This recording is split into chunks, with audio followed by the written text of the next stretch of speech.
Soccer is upon us here in the United States. I am the host of Sideline Sports Podcast, Alex Naveja. And of course, if you're not on the sideline, it's not Sideline Sports Podcast. And of course, your source for all SoCal sports. And with me today is an extra special guest, just because he's my broadcast partner when it comes to the soccer scene, Mr. Simon Allen, also known as the Dalai Lama of Soccer. Simon, of course, one of the best in the business when it comes to soccer broadcasting.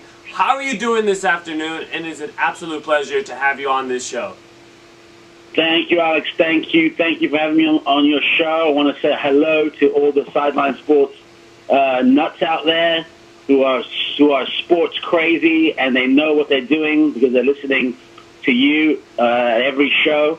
It's such a pleasure to be here. And it's about time, man. We got back together and did something, and it's been a while since we've been on TV and stuff like that. So thank you for having me on. It's always a pleasure to work with you. Always a pleasure to have you on the podcast, Simon. And you know what? Let's get straight to it. I mean, Sure. MLS. They have their MLS is Back tournament, and so far, matches been going on throughout the week. What have been your thoughts on the new MLS platform and what they've done so far, and just the fact that they've been able to overcome the pandemic and get soccer back?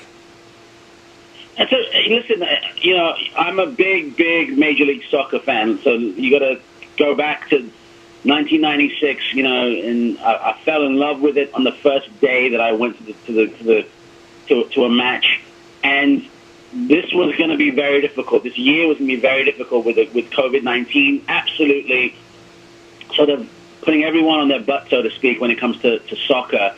And this was the best thing. If you guys don't know, this was like the best thing for them to do. This, and probably the safest thing to do, is to get all the teams into sort of Disney in Florida and have them play this tournament. MLS is back, and I honestly thought it was going to be the be-all, end-all. But this is just what I call a stopgap. Like, this is something to get our blood pumping for Major League Soccer, and they've done a really good job in the presenting of soccer on TV. What they did was they put Group A, B, C, D, E, and F. They put the teams in these sort of boxes, and they put them in a sort of a way that there's that sort of historical rivalry. And they said, everybody just show up to Florida, play these matches, and see what happens. And, I'm really pleasantly surprised, Alex, because the football's really, it's good. It's for whatever it's worth, it's good stuff. The presentation is good. The way that they're handling it is good. Now, granted, we've had two teams drop out because of COVID-19. We've had a little bit of, sort of like medical scare, so to speak. But the actual football, the way they've done it is great. And really surprisingly, the folks out there that aren't really soccer fans, they're kind of digging it. They're liking it. It's become so Americanized, in the way that it's been presented, that diehard non-soccer fans are sort of going, hey, this is kind of interesting. This is kind of fun. And the matches have been fun. So MLS is back has really done a great job, and I'm pleasantly surprised. I have to concur with you right there, Simon. There's been a lot of coverage on the MLS is back. I feel as though every time I'm on ESPN, they're always talking about the matchup of the day. There's matchups every day. And even tomorrow, there's just a great big list of matchups that are going to be coming up tomorrow. But today, matchup today, and every day, whenever you're looking for soccer, fortunate thing is it's not hard to find any sort of soccer. So I actually really liked this idea that MLS came out with, making it to a tournament sort of platform, divide the teams by regions and divide them onto different groups. And I kind of get some World Cup type of vibes when I saw these type of groups. Alex, I'll tell you something. I get the World Cup, but think about like the American audience. To me, it kind of feels like a college basketball vibe, right? Right. I think it's geared towards that kind of fans where they're used to like kind of one and you're done kind of soccer, but now it's sort of like World Cup meets college basketball kind of vibe. And I think it's a kind of a win-win to get new fans. And I'm so shocked just how well people in the U.S. are receiving, this tournament. I'm like, I could have bet dollars to donuts that this would have been a flop. Like, oh my God, who wants to see this? But it's been really good. I mean, I've got to give kudos to Major League Soccer for really coming out ahead during the pandemic. Again, the safety concerns still is one of my things. I'm not the Dalai Lama of soccer. It's not a joke. I really do care about people and care about players. So I hope their safety is still number one. A big sort of a thing for them, a big deal for them. But the football and the way it's been presented, and the presenters, and the way that there's a guy who the brand new job opened up now. It's called an audio artist, a guy who's in the studio essentially pumping in chants and crowd noise to get the people who are watching on TV a little bit more pumped up. That was never done, and I don't think a lot of people would have even thought about that. But someone thought about it and went, why don't we have some guy actually control the atmosphere, the sound atmosphere? And it seems to work. I mean, I think it seems to really bring this to a different kind of level. It's really interesting. And the football, there's been some real stinkers and there's been some really good games, but it's to be expected, from any tournament. I don't know. There's a lot of people complaining that football's not that great. Well, okay, but that's just like any other tournament. There's going to be some matches that are horrible and some matches that are brilliant. Simon, it's really been a hit or miss when it comes to these soccer games. Sometimes you get a really great matchup, and sometimes you really just get those very quiet 1-0 games. And quite frankly, fortunate enough, all the matchups, all the games, they've had goals and they've had their opportunities there on the pitch. Yeah. Now, we're talking about the groups and such. Which group is your favorite out of A through F? Okay, so if you had talked to me when these groups were being formed, I would have said, listen, Group F, the group of death, Portland Timbers, Houston Dynamo, LAFC, LA Galaxy, and even on my show, I would have said Houston are in trouble, Portland are in trouble, and guess what?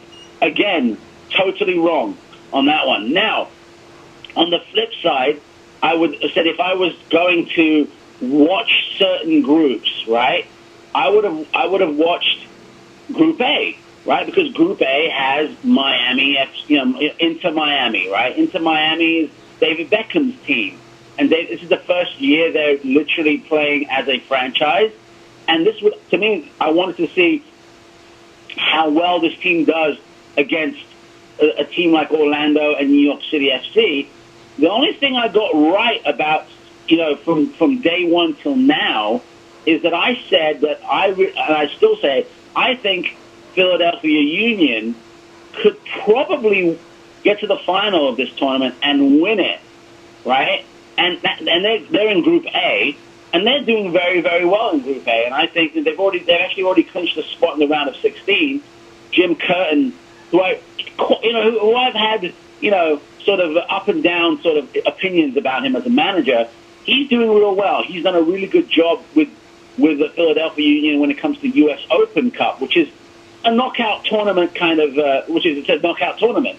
And so he should be doing well with this one. So Group A was the one I was looking at because of one team, and they're doing well. And then Group F, because number one, I'm absolutely wrong about how the team's been, in my predictions, but it's because they had some really big powerhouses. I mean, we've got LAFC, which is probably the best team last season in Major League Soccer, and you've got LA Galaxy, which is the best team in the history of Major League Soccer. You got Houston that have won 2 championships, and Portland that have won MLS Cup. So you got some good pedigree there.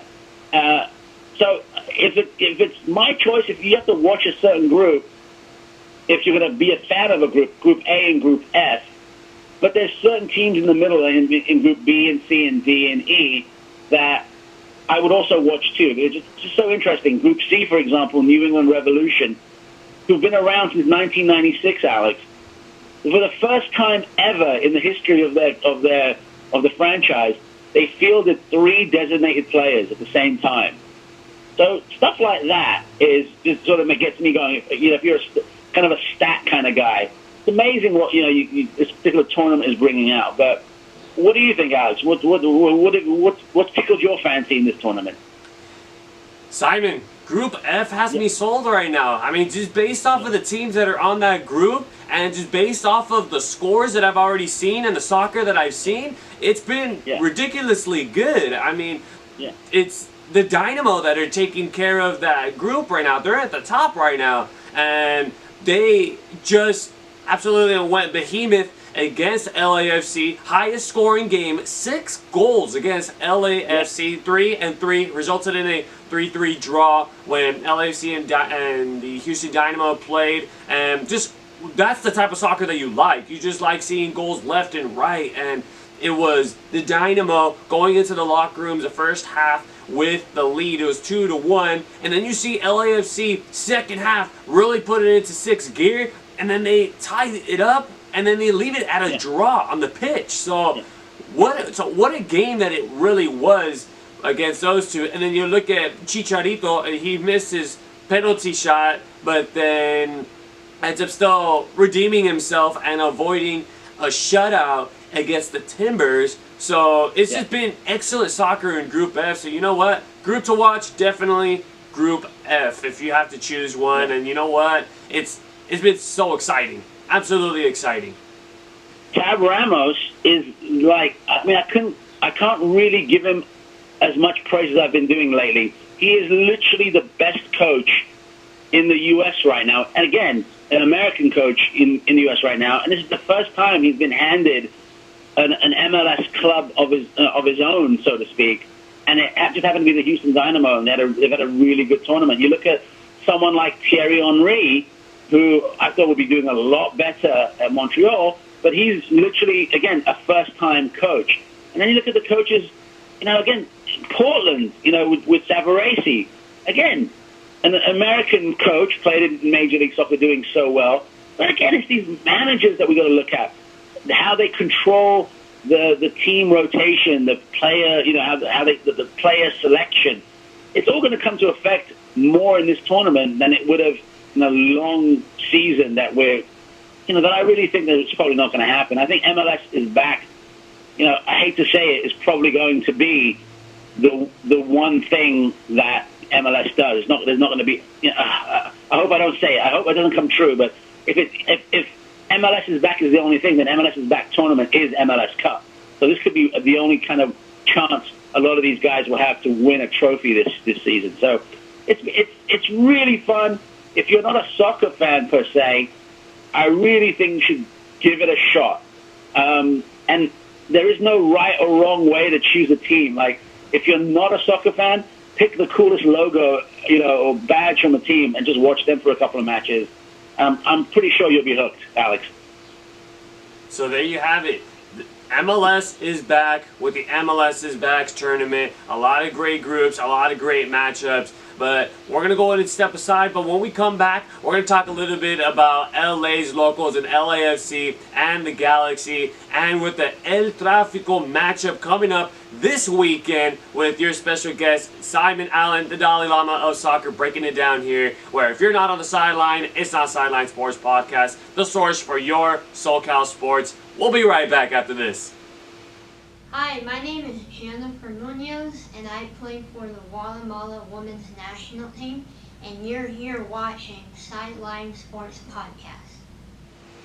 And we welcome you all back to Sideline Sports Podcast, where if you're not on the sideline, it's not Sideline Sports Podcast. And of course, your home for all SoCal sports. I'm the host, Alex Naveja, and again, with me today is my soccer play-by-play broadcast partner, also known as the Dalai Lama of Soccer himself, Simon Allen. The first half, we were talking all about the MLS is Back tournament. We're talking about the different groups and which groups to be on the lookout for. Of course, we talked about Group A and Group F because of the teams that are on those groups. So now, of course, being here in SoCal, it wouldn't be soccer without talking about the matches for LAFC. and the Galaxy. And you know what, Simon? Let's go straight to the good stuff and talk about that LAFC Houston Dynamo matchup being a 3-3 final, the highest scoring MLS is back tournament matchup, and what a game it was. And you know what, that one game I think should just sum up that whole entire Group F. What do you think? Yeah, I mean, it was a very sort of interesting match, a very interesting lineup, to be honest with you. I liked, I kind of like was looking at Houston to see what they were doing and how they were playing and what the manager was telling the players to do and how to react to LAFC. And LAFC, there are a lot of people, a lot of the commentators who are commentating on MLS is back are using a phrase that I've been using since 2005. They're using the words rust and rusty. And LAFC kind of, as all teams did, looked kind of rusty, you know what I mean? Looked kind of like, hey, what's going on over here? But once they sort of got into the mood, into their sort of flow, they got such quality players, right? That it was almost, I don't know, it was almost like you would almost predict, right, that they were going to come back and sort of challenge the Dynamo. But the Dynamo aren't slouches, you know what I mean? They're not really the Dynamo of previous seasons, right? If you look at the players, and you want to talk about LA and the LA teams, you got to talk about who they were playing. This was kind of a brand new, and I don't want to call them, not the players themselves, but a brand new kind of look for the team. And and I'm a huge fan of the Dynamo. I remember the Dynamo played LA Galaxy in two separate MLS Cups and lost to them. But the lineup for the Dynamo was really interesting. And part of the team that I liked about the Dynamo was their right sort of playing center. Well, their right forward, right? His name is Ellis,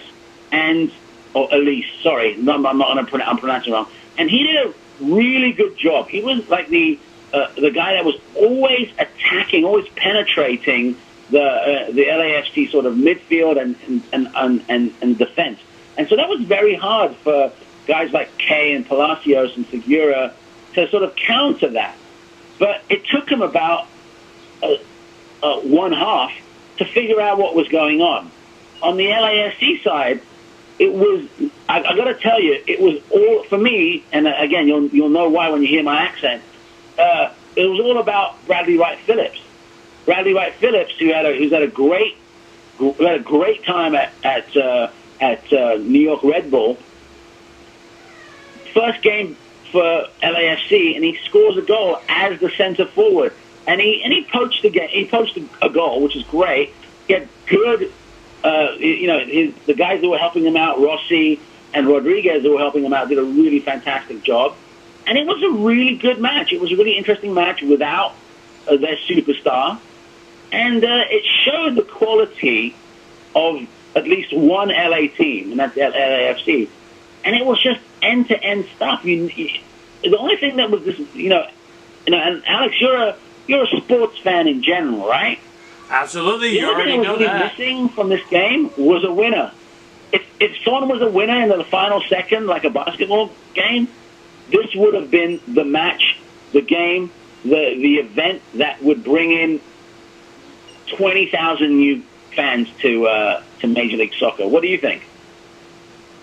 I think if a non-MLS fan had to watch a game, this would be the one that I'd want to watch. I mean, the Dynamo have such a talented team, and to play against a very successful team like LAFC, just right out the get-go, for those two teams to play against each other, I think that it doesn't get any better than that. It really doesn't get any better than that. I think that one fan would want to be even more interested, like, hey, when's the next time they're going to play? Give me more. Hey, like, let me know. Hey, when is the Dynamo going to play? When is LAFC going to play against? Hey, they play on Saturday? They're playing against the Galaxy? Oh, like, those are, like, crosstown rival. That's a crosstown rivalry, right? Like, is that like a classic or something?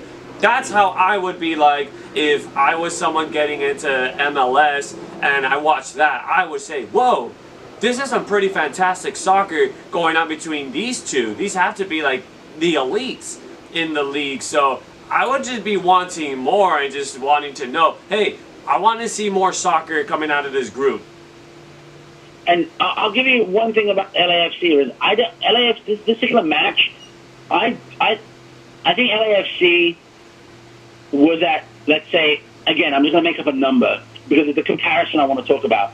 LAFC was, let's say, at 80%, when it comes to being, a solid team. And Dynamo were maybe at, I want to say, 95%, right? They were playing, above usually what I've seen the Dynamo play. The one thing I saw with LAFC that was a little bit different than previous seasons is that the decision making, and there was like 2 times at this match, very late on, where defender Mohamed El Munir had opportunities to either pass the ball quickly or maybe even take a shot because he was so close to the to score to Marco Maric in the Dynamo box that it was the thinking, it was the decision making that was kind of rusty. And I think once the tournament goes on a little bit more, the decision making will be a lot faster for LAFC. And if this game was played, I think maybe a week from now, let's say, or 2 weeks from now, I think it would have been an LAFC win. But I think if you look at that particular match, the decision making process was almost a second too slow for the likings of a team with the caliber, the quality of LAFC. It was good football, but it was just something. Like, you're almost screaming, come on, hurry up, pass it, hurry up, shoot it. And it wasn't quite there yet. But what a fantastic match. And you can see the big difference between LAFC and the crosstown rivals LA Galaxy.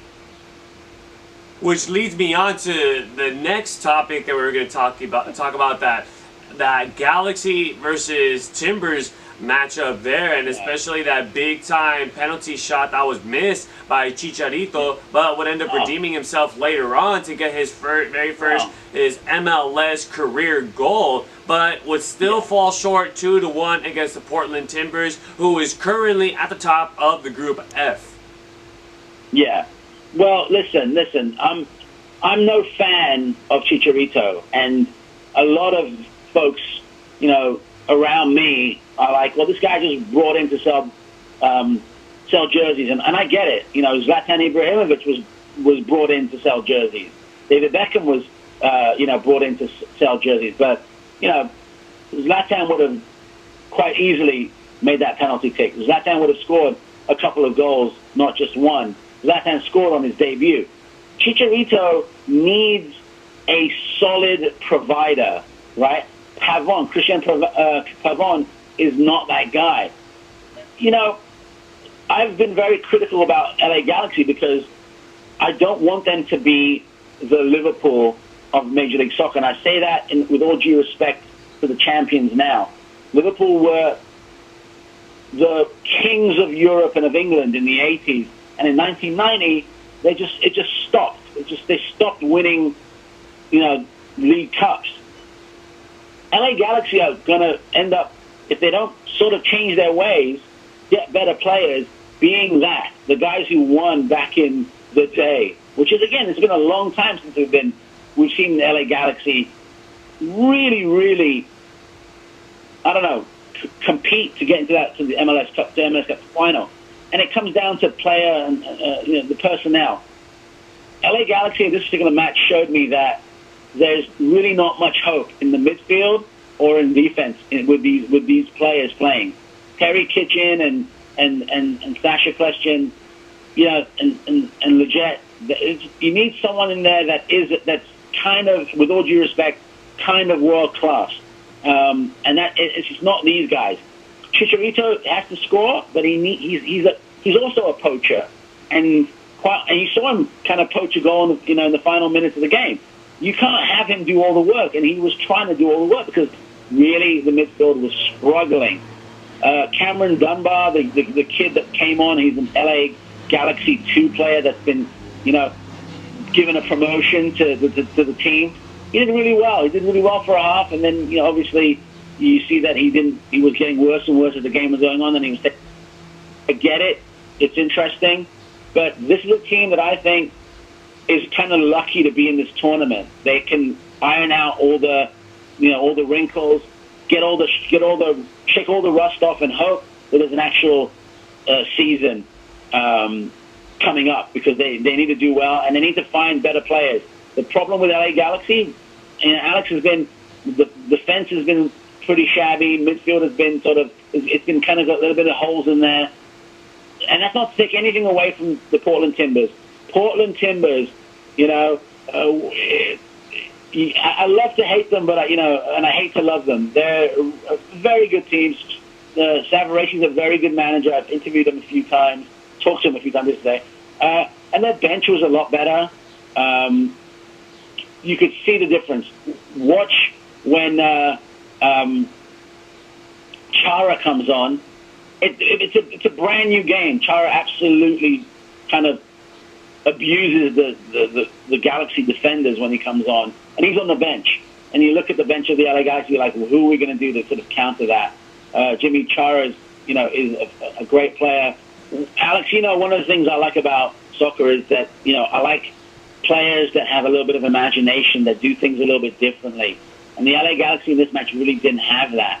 And one of the problems I've seen over the years with players in general in the United States is like a lot of them are so scared to make a mistake that they don't want to come out of their shell. And the midfield looked like that. It looked like they didn't really want to make any mistakes. They were playing a very sort of safe kind of football, and that really didn't help Chicharito up front. If Chicharito doesn't get some sort of a provider, which he will, these kind of games are going to be more. You're going to see these games more often, to be honest with you. And so we know who the best team is in LA right now. It's up to the LA Galaxy to turn the tables on LAFC, and that's the beauty of having a true sort of MLS derby. When LAFC and LA Galaxy meet, it's going to be fireworks. So I look forward to that. The next match with the two LA teams, things will have to change if LA wants to beat LAFC. So I definitely think the Galaxy are definitely missing just a couple of moves, a couple of just more aggression, I would say, from the midfield, and really try to help Chicharito to help himself out, to be able to provide and be able to contribute to the team more. But you already started talking a little bit about this weekend's matchup with the El Tráfico, with LAFC and LA Galaxy. And who are your picks, Simon? And what's going to be your thoughts on this one? I want to say that the LAFC is going to win this one, but historically we know that it's just LA Galaxy will tend to really be. There's no fans, and I was talking to a bunch of professional players this week about the concept of having no fans, and I said to them, it's kind of good. I mean, you just play your game, and then all these professional players who've been playing from the 70s till now told me, no, the fans, really do G you up. When you're losing and you need a little bit of energy, the fans can give you that extra lift. And I thought, that's total BS. That's not true, right? And they're like, no, it's absolutely true. And I'm like, come on. And I go, yeah, it's true. So without any fans there, I kind of want to see what happens to the team that's kind of behind. So if LA Galaxy is losing 2-1, I want to see I want to see what the lack of fans do. Can they G themselves up to come back and win? Historically speaking, I think LA Galaxy have the edge. The personnel tells me that no, LAFC have it. Between now and then, LA Galaxy have to figure out how to let Chicharito be Chicharito to score a goal, and do something about defense. Last season, Steris was on the bench, and now he's the starting center back. Granted, this could be considered a practice tournament, but that's just not going to cut it for me anyway, as a fan of good defending. It just doesn't work. In fact, a lot of the center backs in this league really are struggling. So I like to see what's going on. So I'm going to go out on a limb and say the Galaxy are going to win. What about you? Well, I'm actually going to be of opposition to you, Simon, on 2 points. I believe that it'll be LAFC that's going to be coming up on top of that game. I think it's going to be a 2-1 final, still going to be a close one, and LAFC going to come up top. And then to be of opposition with your second point is the fans. Simon, the fans are a huge part of sports. That's what really gets the teams really out of their slumps. That's what just unleashes the eye of the tiger in that player and just absolutely wake up and pick up the whole entire team. And this is what the whole entire fan base does for their team. So I really believe that the audience is a huge part of sports, and you have to give a lot of credit to the sports that are going on now, MLS, UFC, Korean baseball right now, and Major League Baseball making its way even with the NBA. I don't even know how these guys are getting it done with just pure silence and just having so much limitations and such. So, I don't know, Simon. I think you are going to get a full-on chess match between the two. No fans to back you up. It's going to be a full-on neutral zone. No one's going to have the opposition as far as, oh, it's because it's a home game or there's more fans for one team. But no, this is going to be full-on soccer, and this is what you see like on a Sunday league type of game. Not very many fans on the sidelines. It's just going to be pure soccer, and the better team is going to go home as the victor. Yeah. Well, I mean, they won't have to go home far because it'll probably just be the hotel across the street or something. Right, absolutely. Yeah, I totally get it. I think there's going to be a lot of sort of environmental factors there. It's going to be obviously the humidity. It's going to be the lack of fans. It's going to be the fact there's going to be key missing players.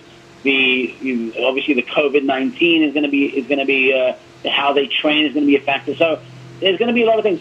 I'll be honest, when this tournament first started, Alex, I just said, listen, there's no way anyone is going to predict the winner with a straight face. There's just too many variables, right?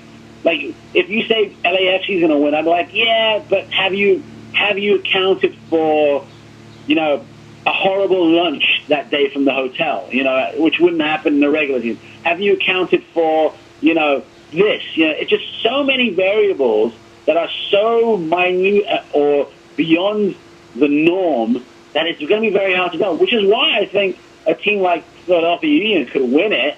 But again, I literally laughed at someone who said that LAFC is going to win the whole thing. I go, you can't be serious.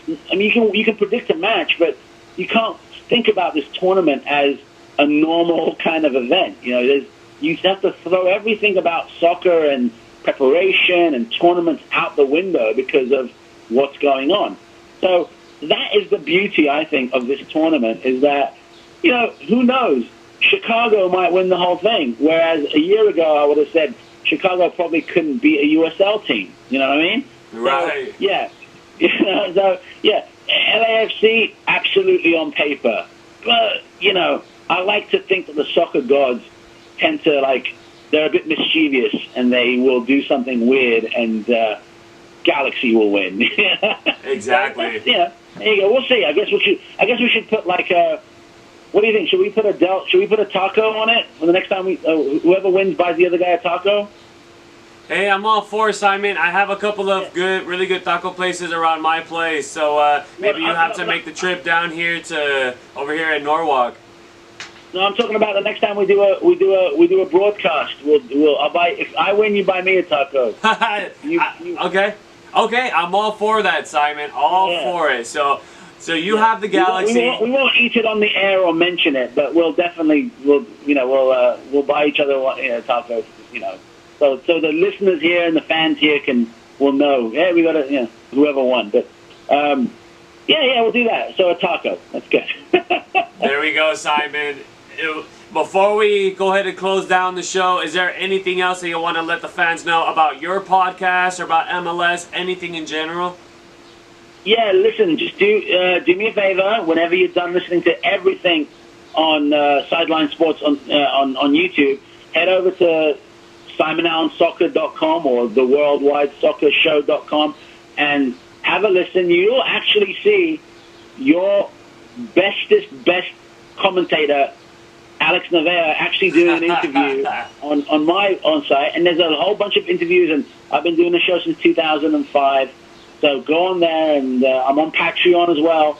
Do that. And if you're a new fan to soccer, you know what? I really want you to give it a shot. I really want you to go ahead and really give it. I mean, there's still a lot of holdouts out there in America that don't like soccer for whatever reason. Now's the opportunity to really fall in love with it. Don't worry. It won't take away your love of college, basketball or American football. It'll just add to it, I promise you. So there you have it, folks. I'll make sure to put Simon Allen's social media handles down in the description below, along with the website where you guys can check out all of his content. Been podcasting since 2005. Some say that he even invented podcasting, and this was Simon Allen, also known as the Dalai Lama of Soccer, and also my soccer play-by-play broadcasting partner. Simon, it was a pleasure to have you on the podcast this afternoon to talk MLS. So now you got to come on my show one of these days, real quick, okay? You already know it, Simon, and you know where your spot is here on Sideline Sports Podcast. Thank you so much. It's a pleasure. I want to tell you it's been a pleasure and an honor to be on this show. I know you got a lot of good fans out there that are hardcore sports fans, so talking to them is very, very cool. Keep up the good work, and everybody out there in podcast land, in the United States, everywhere, just be safe. Wear a mask. Wash your hands. I want to meet all you guys and gals in person one day. So be safe out there. You said it just right, Simon. Make sure to stay safe out there. And if you're not on the sideline, it's not Sideline Sports Podcast. Have a good one, everybody, and make sure to stay safe.